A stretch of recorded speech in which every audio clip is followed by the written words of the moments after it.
Cheguei em casa após um dia exaustivo no trabalho, com o corpo pesado e a mente clamando por sossego. O sol já se despedia no horizonte e o silêncio do apartamento prometia o refúgio que eu tanto precisava, um chá quente, um cobertor macio e algumas horas de paz para recarregar as energias. Mas ao cruzar a porta, deparei-me com um cenário que parecia saído de um universo paralelo. Um redemoinho de crianças entre 5 e 8 anos tomava conta do corredor, ignorando minha presença enquanto corriam, riam e atiravam brinquedos como se estivessem em um campo de batalha lúdico. A bagunça reinava absoluta, objetos espalhados pelo chão, mesas tomadas por trastes e no ar, uma euforia contagiante que para mim, soava como caos puro. Fiquei paralisada na entrada, incrédula. Quem eram aquelas crianças?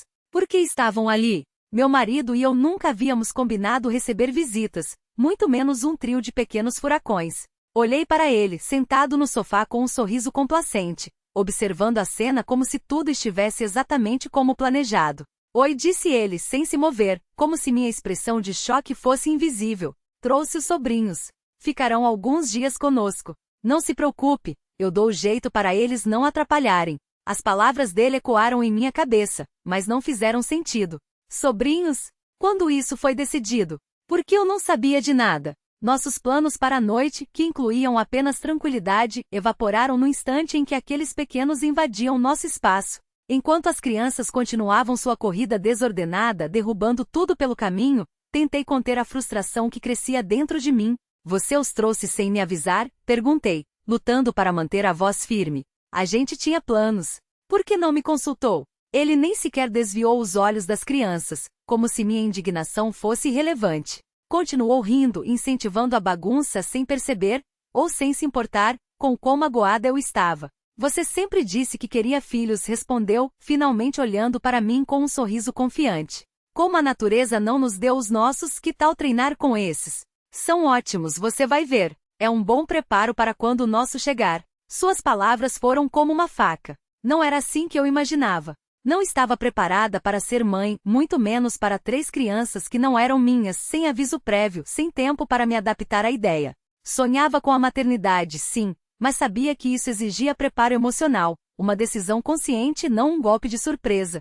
Ele, no entanto, parecia acreditar que meu desejo passado era um cheque em branco para impor essa realidade sobre mim. A raiva e a decepção começaram a ferver. Aquela situação me arrancava da minha zona de conforto, me jogando em um turbilhão de responsabilidades e barulho que eu não havia escolhido. Não estava pronta. Não queria ser mãe de crianças alheias naquele momento, sem ter sido ouvida, sem ter tido escolha. E pior, ele não parecia entender, ou não queria entender.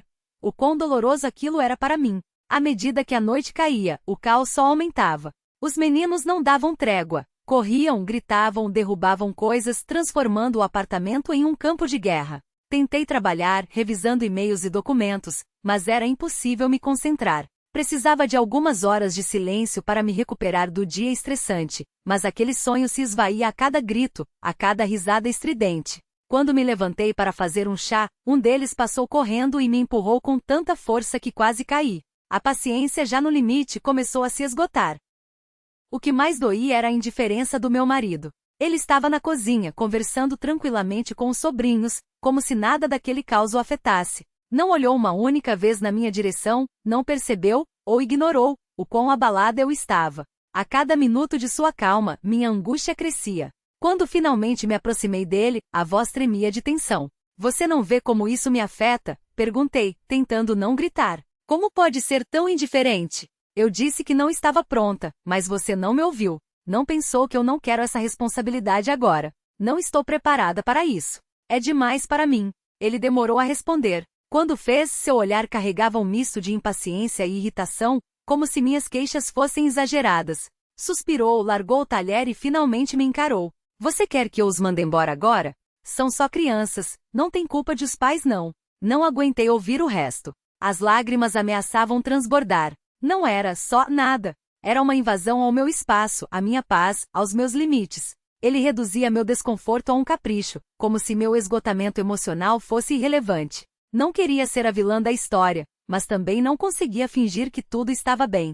Aquela noite que deveria ter sido de descanso, virou um teste de resistência, e eu não tinha forças para passar nele. Eles podem cuidar sozinhos, ele soltou, virando o rosto como se a conversa já não merecesse sua atenção.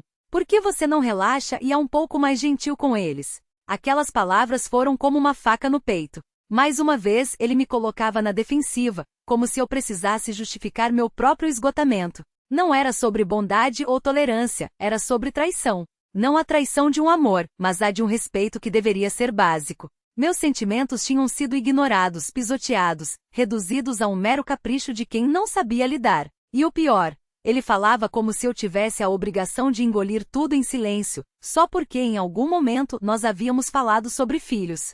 Mas não era isso. Não era nunca isso. Eu não estava pronta para me tornar mãe de crianças que não eram minhas, sem aviso, sem preparo, sem escolha. Não estava pronta para assumir um papel que me foi imposto como se fosse um fardo que eu devia carregar com um sorriso nos lábios.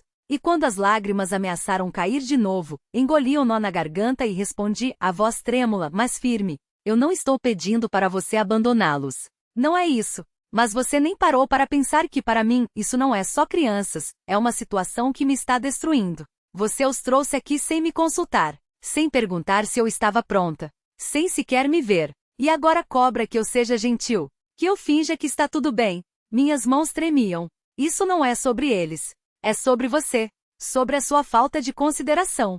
Sobre o fato de que, mais uma vez, minhas necessidades foram apagadas como se não importassem. Ele calou. Não por compreensão, mas por cansaço, como se minha dor fosse um incômodo a ser superado com um suspiro. E isso doeu mais do que qualquer gritaria. Porque não era uma briga. Era o momento em que percebi, com uma clareza cortante, que não podia mais me anular para caber nas expectativas dele. Os meninos não dormiram.